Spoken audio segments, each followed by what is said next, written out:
নমস্কার বন্ধুরা, এই চ্যানেলে সবাইকে স্বাগত। আজ আপনাদেরকে নিয়ে যাব শিলংয়ের সাইট সিনে। আমরা একটা গাড়ি ভাড়া করে নিয়েছি, সেই গাড়িতে করে আমরা চললাম শিলংয়ের সাইট সিন করতে। আজ আমরা যেগুলো দেখব: elephant falls, air force museum, Shillong peak, Rabindranath ঠাকুরের বাসগৃহ, ওয়াটস লেক এবং মা কালীর টেম্পল।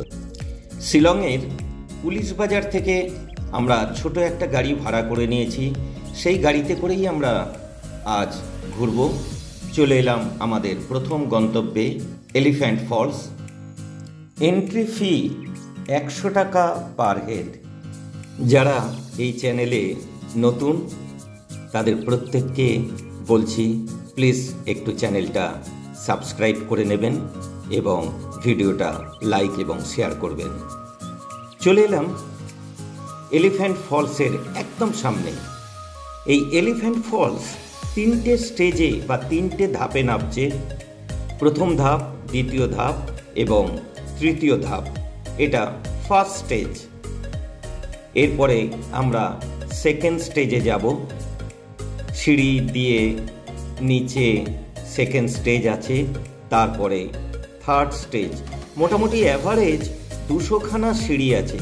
সুতরাং যাদের পায়ের প্রবলেম আছে বা হাঁটুর প্রবলেম আছে তাদের পক্ষে একটু অসুবিধাজনক এই ফলসটা দেখা।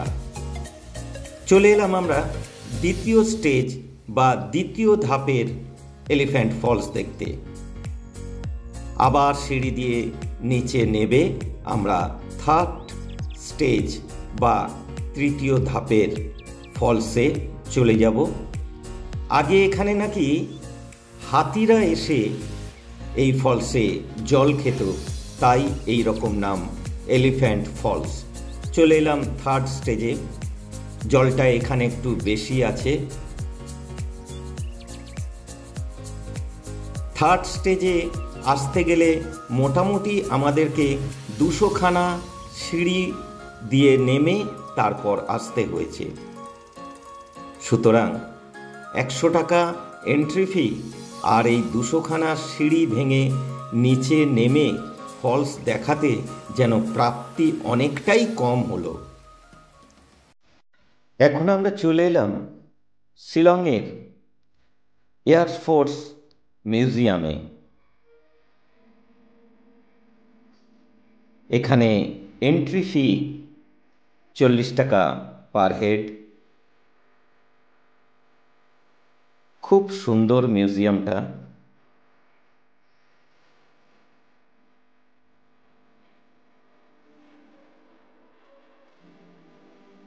এখানে গাইড থাকলে বেশ ভালোই হতো, কিন্তু গাইড নেই। আমরা নিজেরাই ঘুরে ঘুরে দেখতে লাগলাম। ভারত পাকিস্তান যুদ্ধের সময় যে প্লেন ব্যবহার করা হয়েছিল সেই প্লেনেরই একটা রেপ্লিকা এটা। এয়ারফোর্সে যারা কাজ করতেন তাদের বিভিন্ন রকম ড্রেস ছিল, সেটাই এখানে দেখানো হয়েছে।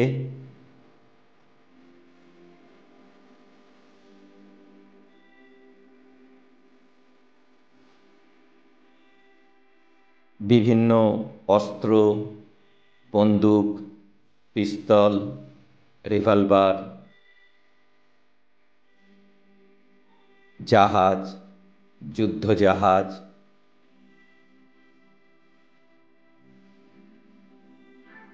এই সমস্ত বোমগুলো এরোপ্লেন থেকে ফেলা হতো।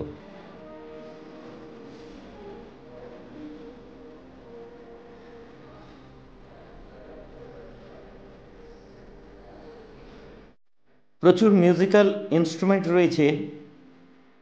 মেঘালয় খুব সঙ্গীত প্রিয় মানুষদের বাস, বা মেঘালয়ের মানুষ খুব সঙ্গীত প্রিয়। এছাড়া বিভিন্ন রাজ্যের যে সমস্ত কালচার বা তাদের বেশভূষা এখানে তুলে ধরা হয়েছে। নাগাল্যান্ড, মণিপুর, অরুণাচল, সমস্ত জায়গার আদিবাসী ড্রেস এবং তাদের ব্যবহৃত জিনিসপত্র এখানে রাখা আছে। এই এয়ারফোর্স মিউজিয়ামটা ঘুরে দেখতে বেশ অনেকটাই সময় লাগে।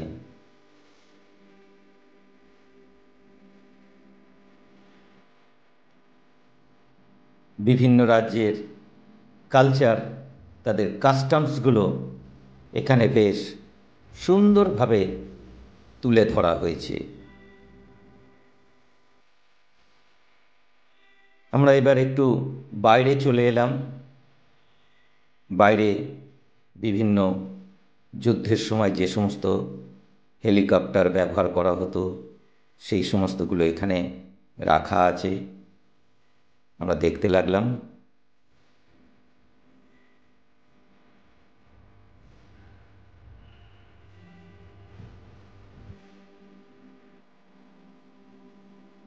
এখান থেকে আমরা চলে যাব আমাদের পরবর্তী গন্তব্যস্থল শিলং পিকে।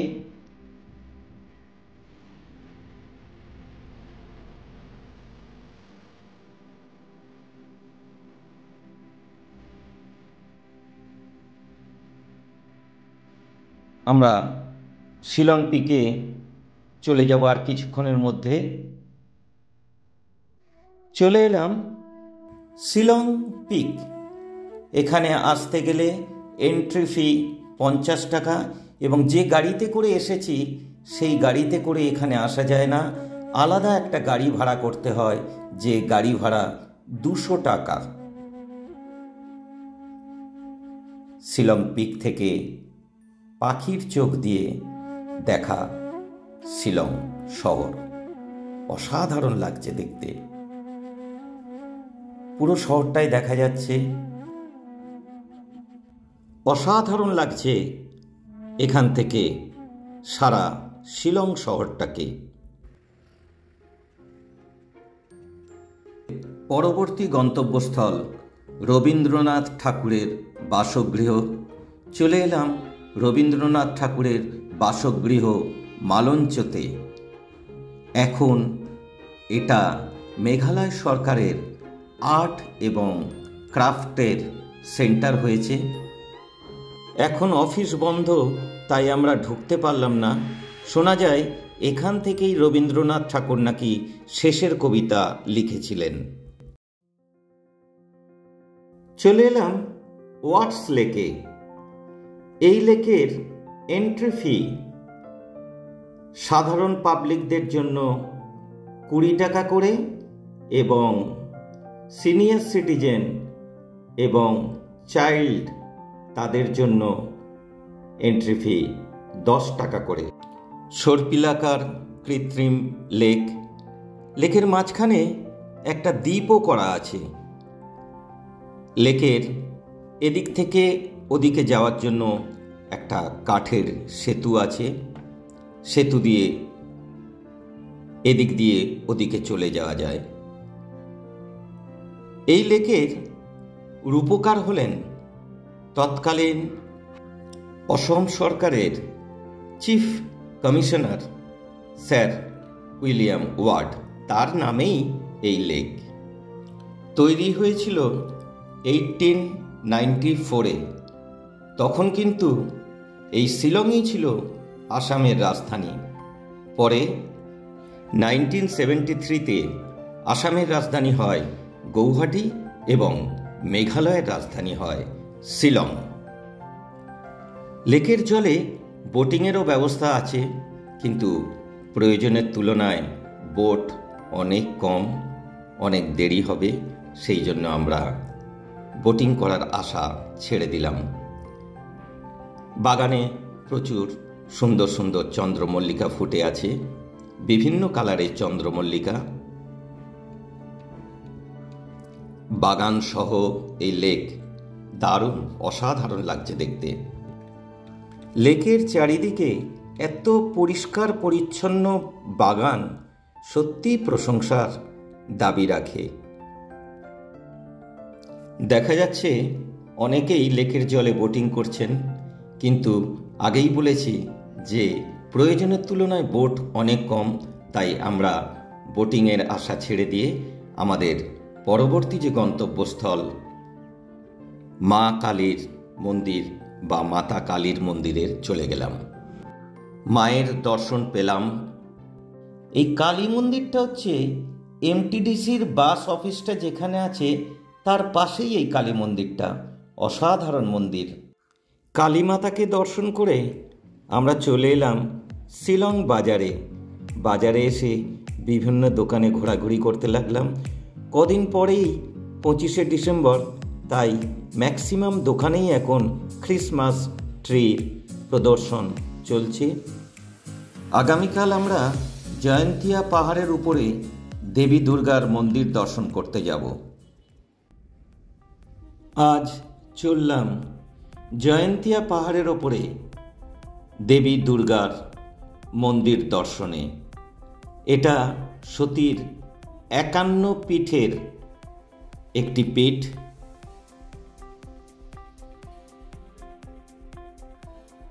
এখানে দেবী দুর্গার বাঁ পায়ের থাইটা পড়েছিল।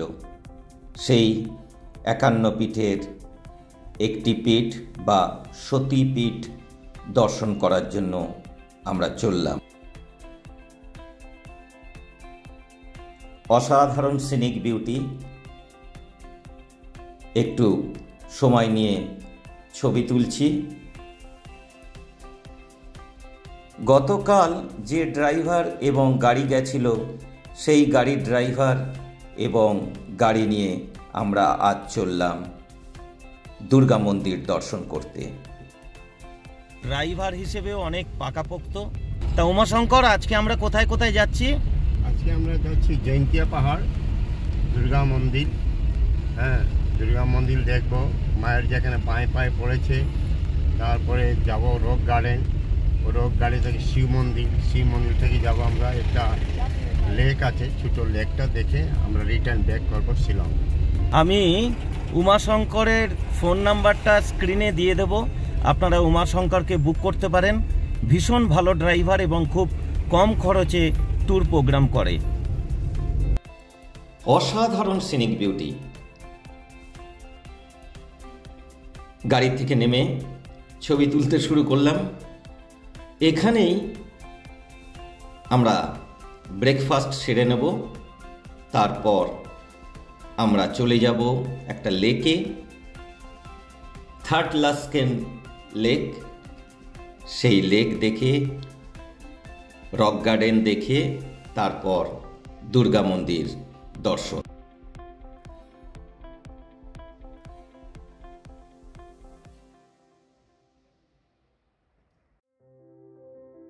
চলে এলাম থার্ড লাস্কেন লেকে। ভীষণ পরিষ্কার টলটলে জল।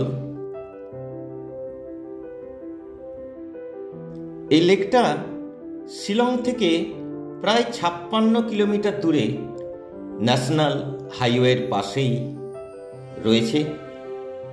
সরকারি প্রচেষ্টার অভাবে বা গাফিলতিতে এই লেকের পর্যটক সংখ্যা তেমন খুব একটা ভালো নয়, কিন্তু এই লেক বিখ্যাত একটা ঐতিহাসিক কারণের জন্য। জয়ন্তিয়া রাজার বিদ্রোহীরা অন্যায়ের প্রতিবাদ করার জন্য 290 জন উপজাতি তীর মেরে বা তীর দিয়ে এই লেক খনন করেছিল। পিকনিকের আদর্শ স্পট, খুব পরিষ্কার টলটলে শান্ত জল, প্রচুর মাছও আছে লেকের জলে। চলে এলাম আমরা রক গার্ডেনে। এই রক গার্ডেনটা শিলং থেকে প্রায় 65 কিলোমিটার দূরে। নার্টিয়াং শহরে এই রক গার্ডেন। শিলংয়ের নার্টিয়াং শহর কিন্তু এই রক গার্ডেন এবং দেবী দুর্গা মন্দিরের জন্য বিখ্যাত। ঘুরে ঘুরে দেখতে লাগলাম রক গার্ডেন। উপযুক্ত মেইনটেনেন্স এবং সংরক্ষণের অভাবে খুব খারাপ অবস্থা। রক গার্ডেন দেখে আমরা চলে যাব দেবী দুর্গা মন্দির, সতীপীঠ, যেখানে মায়ের বাঁ পায়ের থাই পড়েছিল।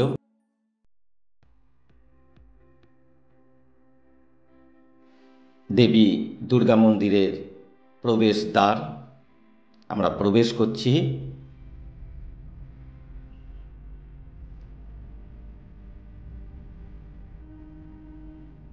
অতীতে জয়ন্তিয়া রাজার রাজধানী ছিল এই নাটিয়াং শহর।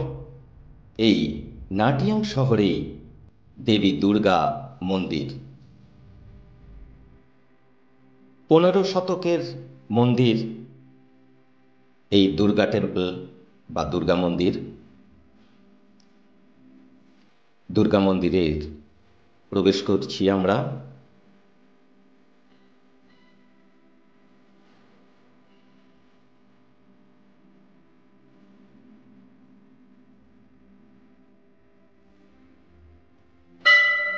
মায়ের মূর্তি এখানে পিতলের।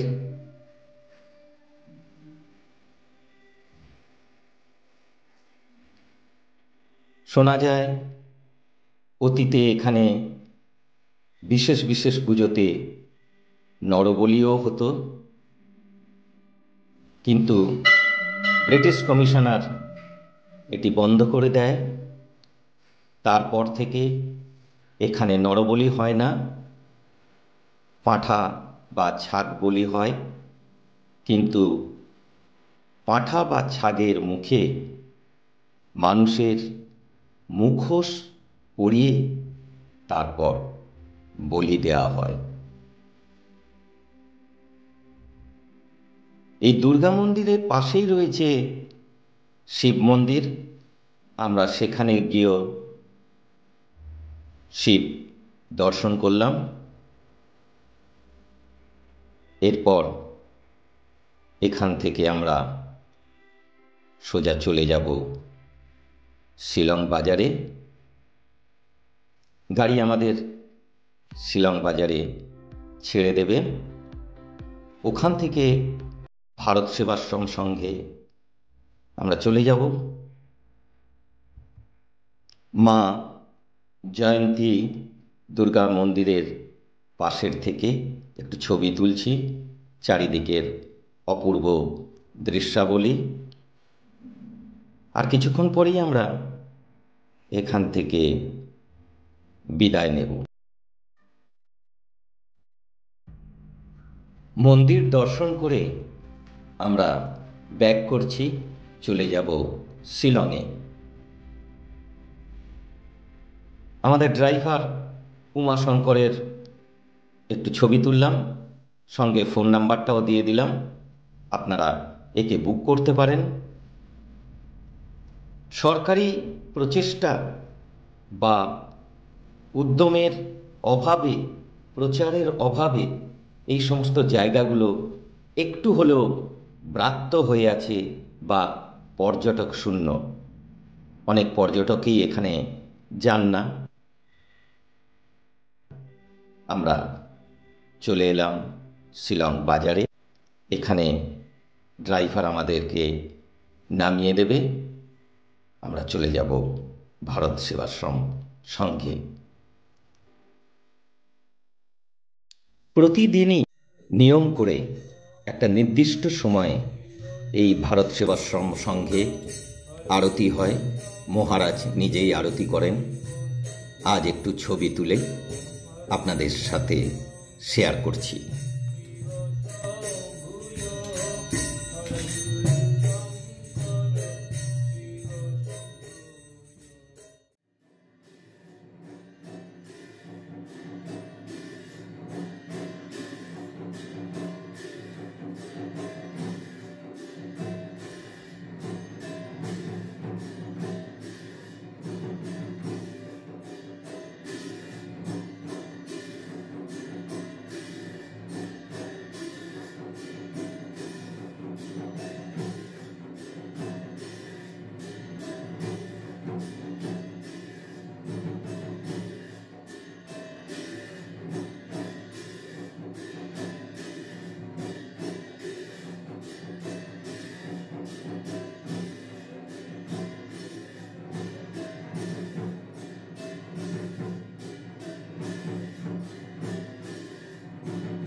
এই সঙ্গে প্রতিদিন নিয়ম করে 6:45 থেকে সন্ধে 7:30 পর্যন্ত আরতি হয়, তবে রবিবারের আরতিটা একটু স্পেশাল টাইপের হয়।